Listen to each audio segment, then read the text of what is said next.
홉스는 인간은 이기적 동물이라는 전제를 가지고 있다고 평가됩니다. 이기적 개인들이 모여 어떻게 사회를 구성하고 개인들의 이기심이 충돌함에도 어떻게 질서 있는 사회가 유지될 것인지에 관심이 있었다는 거죠. 만인의 만인에 대한 투쟁이란 구절이 유명해서 오해하는 경우가 많은데 홉스의 관심은 혼돈 중에서도 인간은 어떻게 질서를 만들어가는가에 있었습니다.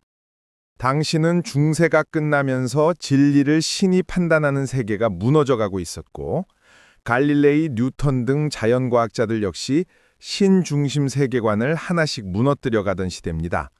그래서 진리의 기준인 신을 대체할 어떤 존재가 필요하던 시기입니다. 그 대안으로 떠오르는 것이 바로 인간이었습니다. 당시를 지배하던 신중심 세계관은 객관성과 목적론적 경향을 가졌습니다. 신은 인간의 외부에 존재합니다. 따라서 외부 사물 혹은 진리가 객관적으로 존재한다고 생각했습니다. 플라톤의 이데아나 기독교의 천년왕국처럼 완전한 진리나 목적이 인간 외부에 존재한다고 보는 관념이 지배적이었습니다.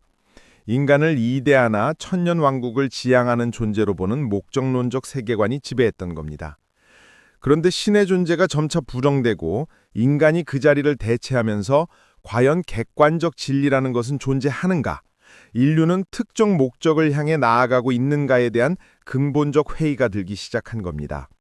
여기서 홉스는 데카르트와 마찬가지로 인간의 이성에 관심을 보입니다. 데카르트와 동시대에 살았던 홉스는 나이는 더 많지만 역시 데카르트의 영향을 받았습니다. 그러나 데카르트와 달리 인간의 사고 역시 사물의 운동과 마찬가지로 작동한다고 보았습니다. 이를 유물론이라고 하는 거죠. 인간의 사고는 물질적 운동이라고 설명합니다. 홉스의 인간론에서 가장 중요한 동력은 정념 패션과 정념을 실현하기 위한 수단으로서 힘, 즉 권력입니다. 인간은 정념에 따라 움직이며 이 정념이 낳는 욕구와 힘이 자연 상태에서 충돌합니다. 홉스는 정념과 덕, 힘 등 생활 태도들이 이성의 작동으로 사회를 구축할 수 있는 근거를 찾습니다. 인간은 이기적이지만 공멸을 막기 위해 이성이 이를 계산해서 정글 상태를 면하고자 한다는 겁니다. 그래서 자연법과 사회계약을 가능하게 한다고 봅니다. 다음으로 중요한 논점이 사회를 개인 간 계약의 산물로 보았다는 겁니다. 사회는 개인들의 선택과 무관하게 이미 존재하는 것이 아니라 개인들의 계약의 산물이고 권력 또한 신으로부터 받은 것이 아니라 인간이 스스로 계약에 의해 양도한 것이라는 관념입니다. 이는 당시로서는 매우 혁명적 발상입니다. 물론 현대적 의미와 같이 해석할 수는 없지만 모든 권력은 국민으로부터 나온다는 관념의 뿌리가 될 수 있는 겁니다. 그래서 전 세대인 마키아벨리가 권력이 존재한다는 것을 전제로 어떻게 행사할 것인가에 관심이 있었다면 홉스는 권력이 어떻게 형성되고 그 권력이 어떻게 행사되는가에 관심을 보입니다. 지난 시간에 홉스는 기계론적 세계관에 입각해 있다는 점을 말하면서 목적론적 세계관과 대비해서 설명했습니다. 그의 기계론적 세계관은 이상과 같은 배경이 있었습니다. 이러한 관점에서 홉스는 리바이어단 곳곳에서 목적론적 세계관에 기반한 아리스토텔레스와 중세 스콜라 철학을 비판합니다. 책을 읽으실 때 이를 고려해서 읽으시면 이해가 쉬울 겁니다. 노파심에 하나 더 말하자면 본 영상만으로도 책을 읽은 정도로 총 내용을 알 수는 있습니다만 한 번 보고는 이해가 안 갈 겁니다. 고전 작품은 개념이 추상적인 데다가 개념 간의 관계도 명확하지 않아 개념에 익숙해지는 것이 이론을 이해하는 첫걸음이 됩니다. 처음 접하는 분들은 적어도 4회 이상 생각하면서 영상을 보면 책을 읽은 효과를 거두실 수 있을 겁니다. 그렇지만 직접 책을 읽으면서 홉스의 치밀한 논리 구성을 감상하면 더 많은 감동을 느끼실 수 있을 겁니다. 리바이어단은 총 4부로 구성되어 있습니다. 그 가운데 인간론과 국가론이 현대적으로 중요하게 다뤄집니다. 그래서 1부와 2부만 다루겠습니다. 오늘 다룰 1부는 다음 16개 장으로 구성되어 있습니다. 이 중 1장에서 5장까지 인식론으로, 6장에서 11장까지를 묶어 정념의 다경으로, 12장은 종교, 13장부터 15장까지는 자연상태의 자연법, 마지막으로 16장은 인격, 대표, 그리고 그로부터 비롯되는 것들에 대하여로 나누어 검토합니다. 홉스는 인간의 인식을 물리적 운동으로 봅니다. 지난 시간에 설명했듯이 외부 사물의 운동이 감각기관을 자극하면 신체 내부에서 그에 대한 반사적인 내적 운동으로 감각이 생깁니다.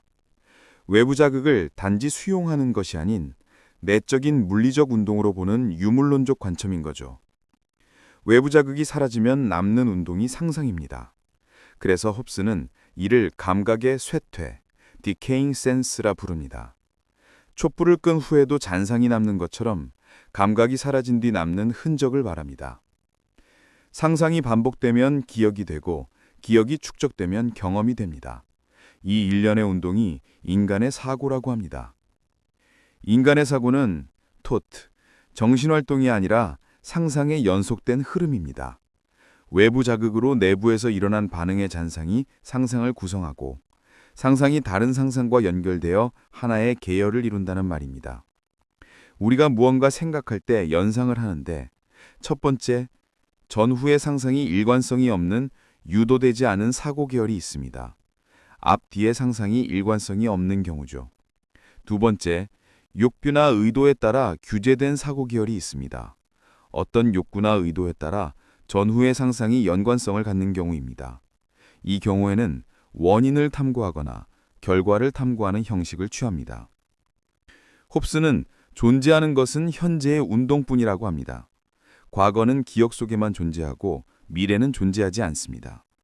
지금 보고 있는 현상은 존재하지만 과거에 본 것은 기억으로 존재합니다. 아직 보지 않은 미래는 존재하지 않는다는 말입니다. 그러나 상상의 연속을 통해 경험이 누적되면 미래를 예측하는 표시를 많이 가지게 되고 그 표시를 통해 미래를 추정할 수 있습니다. 상상의 연속을 통해 전후의 상상에 대한 기억이 누적되면 아직 보지 못한 미래라도 예측을 할 수는 있다는 말입니다. 3장에서 이를 설명하고 있습니다. 인간은 단지 상상에 머물지 않습니다. 사람들은 생각을 기록하고 전달하고 협력을 가능하게 할 언어를 만들어냅니다. 4장에서 이에 대해 설명합니다. 언어는 4가지 기능을 합니다. 1. 생각의 기록, 즉 지시를 획득하고 사고의 결론을 기억하여 학문을 축적하는 것. 2. 소통, 획득한 지식을 타인에게 전달하여 가르치거나 조언하는 것. 3. 의도 전달, 자신의 욕망이나 의도를 타인에게 알려 도움을 구하거나 협력하는 것. 4. 즐거움을 얻는 것입니다. 언어를 통해 작동하는 이성, 5장의 이성에 대해 설명합니다. 이성은 라틴어로 라시오인데 원래 계산, 비율, 계산하기 등의 의미로 사용됩니다. 이에 따라 홉스는 이성작용은 이름을 더하고 빼는 것이라고 정의합니다. 경험이 감각을 통해 사실을 아는 것이라면 이성은 그 이유를 아는 것입니다. 다시 말하면 감각은 자연적 인과를 말하는 것이라면 이성은 인위적, 인궁적 계산입니다. 그러나 언어가 잘못 사용되면 혼란과 오류가 발생합니다. 이름은 사물이나 개념을 이해하고 의사소통하는 데 중요한 역할을 합니다. 그런데 무의미하거나 정의되지 않은 이름은 사고와 이성적 추론을 방해할 수 있습니다. 정리해보죠. 감각이 외부에서 재료를 제공하면 인간의 내부적 물질 반응으로 이를 수용하여 상상, 경험 등으로 수용되고 언어가 그의 이름을 붙이고 이성이 그 관계를 계산해서 결론을 얻는다는 겁니다. 즉 이성은 감각의 연쇄를 질서 있게 계산하는 능력이고 학문은 이성의 체계화, 즉 원인과 결과의 연쇄를 아는 지식입니다.